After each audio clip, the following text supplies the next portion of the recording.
All right, so getting ready to do some transmission work on this machine.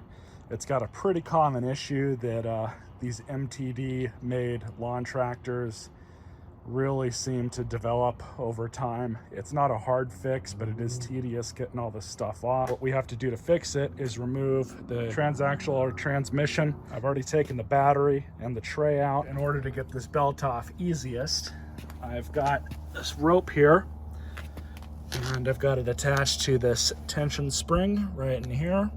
All you do is just pull it out, just like that. Just let it hang. Now we have removed all that extra tension off of the belt, so we should just be able to pull this pulley back this way, release all of that tension. We're gonna jack the rear end up, pull the two wheels off, and go from there. All right, so here we are kind of underneath the machine, and got to do a couple things. First thing we got to do is remove this linkage arm. In order to do that, we just throw this cotter key up and through so we don't lose it. Shove it back on through, and then you'll notice we've got those two bolts right there that hold the belt tensioner and bracket on, so we'll have to take those out. They look like 1/2 inch. If we can get in there. Perfect. Comes out.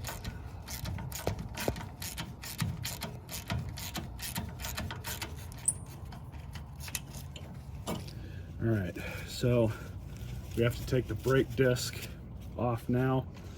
It's pretty simple. Just need a 3/8 inch socket. You're going to take off this bolt and that bolt. Just like that.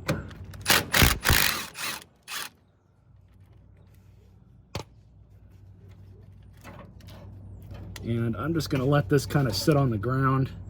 No one's going to bother this machine, but yeah, it shouldn't be all that in there, but we're just going to pull this out, clean this off, clean all that out, and we got it on the bench. Stick the disc in my mag tray, and then I think all we have left to do is just take these two bolts out, and hopefully we'll be able to get this thing off and get it over on the bench and start cleaning up the inside of it.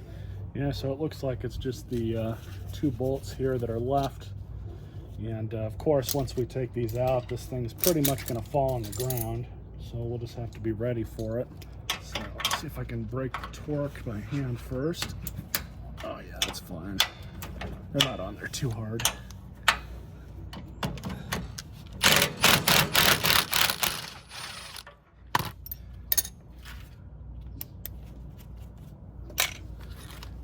And here's number 2. I'm going to hold up the other side of it with my foot.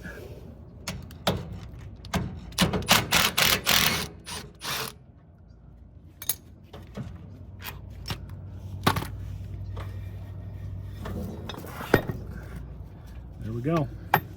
Wasn't too bad. Actually, what I think I'm going to do with this thing first is pressure wash it off. So it's definitely a little dirtier than I thought it would be. So I'll be right back. So here we are with the transmission. And what we need to do is pull off the big pulley. There we go.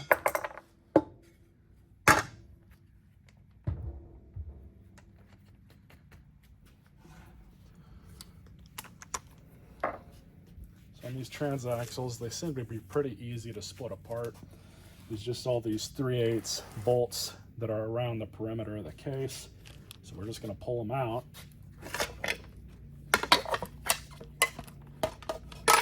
And as I go, just load them into my bowl here.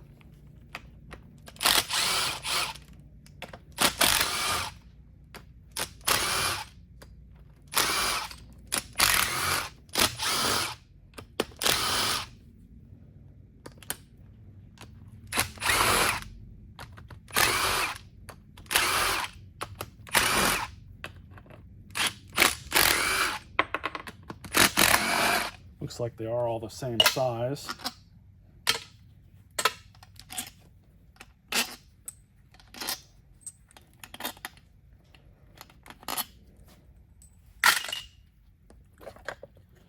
go. Pull this up and off. And yeah, needs to be cleaned out for sure. Based on all the literature I've read on these, this is the issue here. This whole input shaft, 2 gears, most likely it's just this one. I believe this one's the forward gear. In the middle we have a collar. And these are the replacement parts. But we're definitely gonna pull this stuff out, try and do our best to clean it up. And we're just gonna pull out the shaft and cog out of the middle.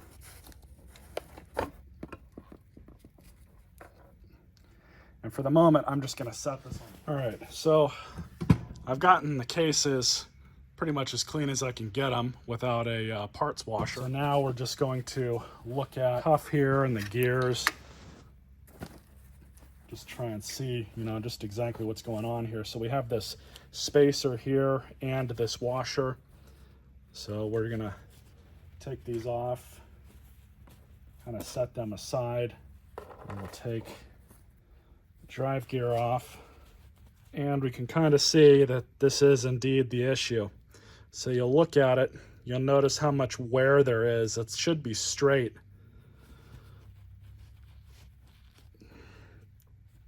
Definitely here. You can kind of see how the edge is all beveled. It's not supposed to look like that. Shifter here, this thing's straight, that's good. Here's our cuff. It's all rounded out right there. But the back side, which doesn't get used for the forward on this side, that's perfectly straight. So you can compare between the two. What happens, what I can gather, is this guy shifts back and forth with your hand shifter that's on the side of the machine, and it moves this selector collar forward to the forward gear or back to the reverse gear, which is this one. Now this reverse gear is perfectly fine. I knew it would be. I wasn't having any issues with it. But basically what happens is, because the tension likely isn't perfect, what ends up happening is, because it's all beveled, it tries to grab and then just basically just slips out. Now, I don't know exactly why this happens in the first place. I don't know if it's just normal wear, or if it has something to do with the user slamming it into gear, or, you know, basically doing a clutch drop on it, not shifting the gears properly and stopping the machine and being lazy. Could be any number of things, but definitely this is, I would say about 98% certainty this is our culprit, why this machine was not driving correctly. So what I'm gonna do here is clean off all of these parts, just wipe them off. The grease that's gonna go back in this, you can get it from Tractor Supply, double-aught grease. They call it a grease, but it's a very thin grease. And I couldn't find any literature anywhere on what level to fill it at. So we're gonna fill it to a nice healthy level so it coats all the gears at the bottom of the sump and does what it's supposed to do, and hopefully we're not gonna have anything leaking out. But anyways, so that's that. Both of the replacement parts, of course, the links are in the description. But for the bevel gear, 917-04056. And then the collar, 918-04045.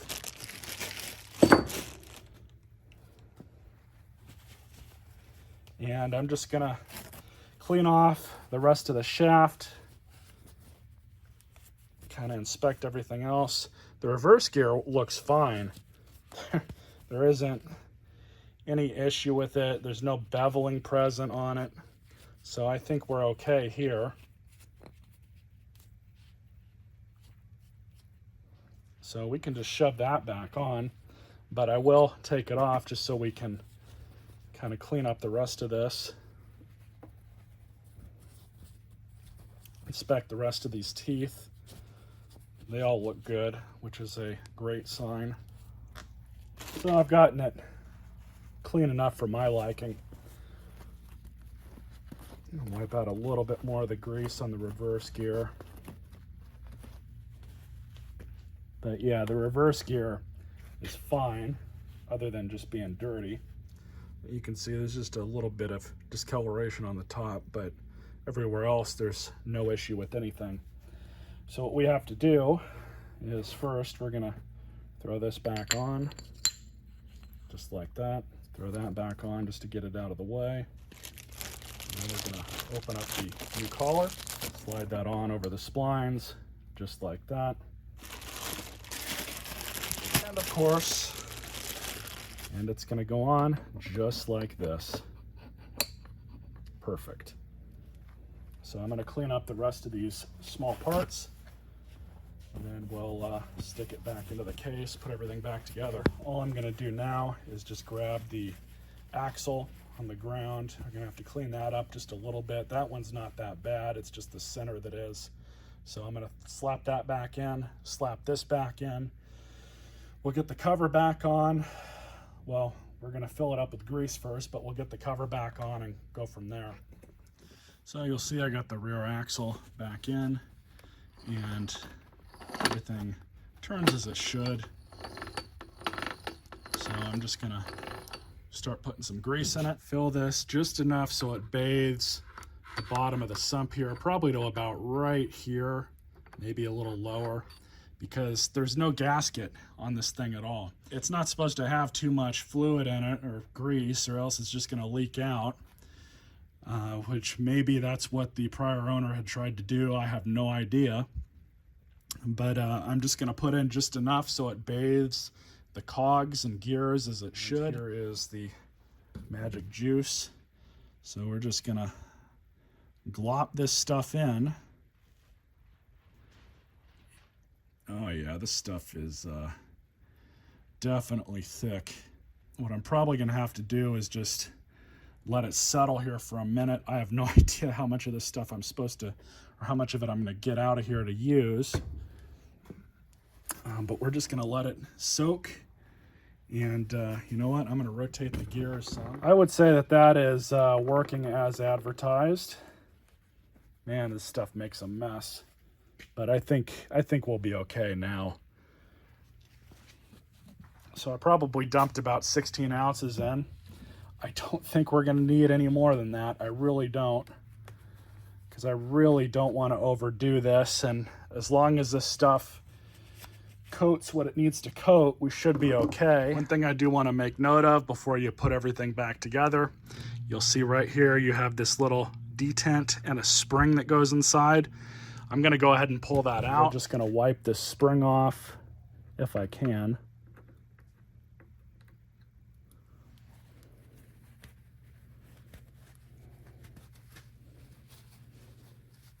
But it's very important for the shift selector that goes there.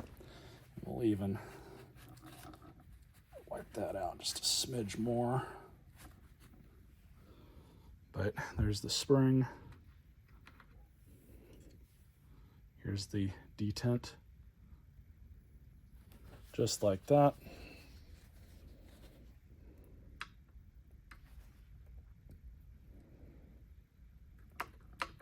And that is exactly what it's supposed to do.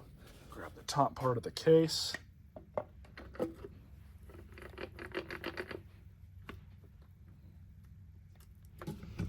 So I'm going back together with it. I'm using a clutched drill at the 3rd setting. Don't need to overdo it. I've already started them all by hand, by the way.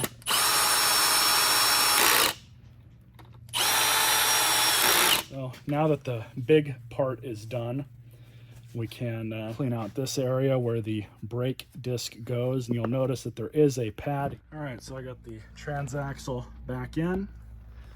All I'm gonna do now is put the brake disc back on. That's simple enough. I'll give it a good wipe one last time. We're just gonna put this back on the spline. You'll notice I cleaned up this area good enough for it to work. Cleaned up the brake pad. Put that back on the splines. This end with the nub on it is supposed to be out.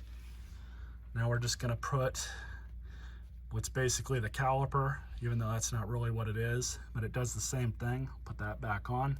Simple enough.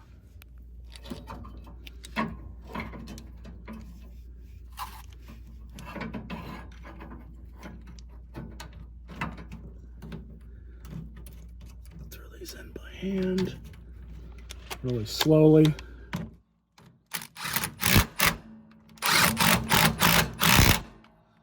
There we go. These two bolts back in, right up here. So I'm just gonna put these back in by hand. Thankfully, this bracket lined up perfectly for us. I'm happy about that. Both the washers are on the bolts exactly where they should be. And we're just gonna cinch them back down.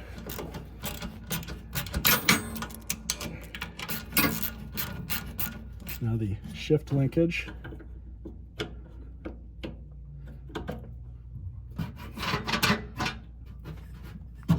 we go. So the transmission's been thrown back together. I put the wheels back on, aired all 4 tires up. And of course, we ran into another issue with this thing. So what ended up happening, I got it all put back together. I hadn't put the wheels back on yet because I wanted to make sure it would still start. I put the battery back in, you know, all that good stuff, put all the terminals back on. Battery had a good charge, go to start it, nothing. Not a click, not any movement, anything. So I turned the key to the on position, bypassed the terminals, and had some jumper cables running to the terminals here, and the battery was sitting on the ground. Tried to start it that way. So I ended up having the issue where it would turn the starter, but it didn't want to shoot the Bendix up into the flywheel to start the engine. So that told me that there was an electrical issue. So I started looking around and figured it might be the battery because I was having issues with that original screw down, quick remove terminal thing that Bolens had put on this machine. I took that off completely, put a normal terminal on it, put a little bit of heat shrink tubing on it, did all that up. So now this actually sits how it's supposed to sit, but we're gonna keep that back for now. So anyways, I start looking at it more. Well, it could be a safety. I forgot that I had taken the PTO and all the other crap to run that thing completely off the machine. I'm not gonna use it as a lawnmower, it's just gonna be a mule. So I had forgotten about this little switch, safety switch for the PTO.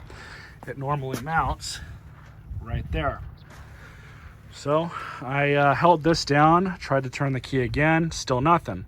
So that told me the stupid fuse might be the issue. Well, the fuse is fine. Tested it for continuity even, and it was still good, so it was still, should have made a connection. But the issue was these little electrical terminals here. Before I had taken this thing apart, I did check it for continuity with my little multimeter, and couldn't get any reading out of this. With the fuse in, I couldn't get any reading side to side. So I decided just to take that out and remove it. And temporarily I have the wires whipped back together. So I already know now, because I was just running it around the yard, runs mostly fine. Need to adjust the carburetor a bit.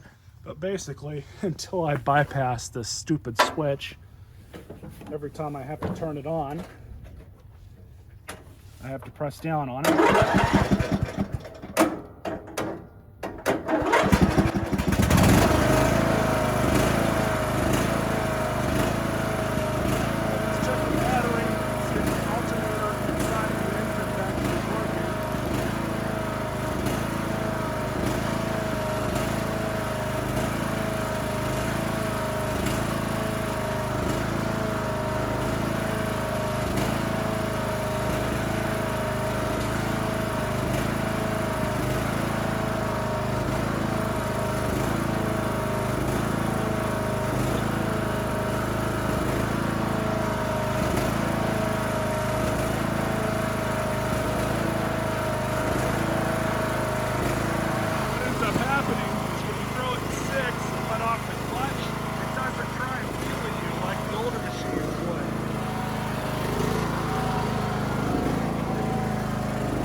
This engine runs really well. Like I said, the carburetor I need to adjust a little bit because I threw an aftermarket carb on this thing. But overall, I would say it runs really good. I am really happy with how it turned out. This machine just is not worth making a lawnmower again. I've already gotten rid of the bag system for it, but it's too far gone.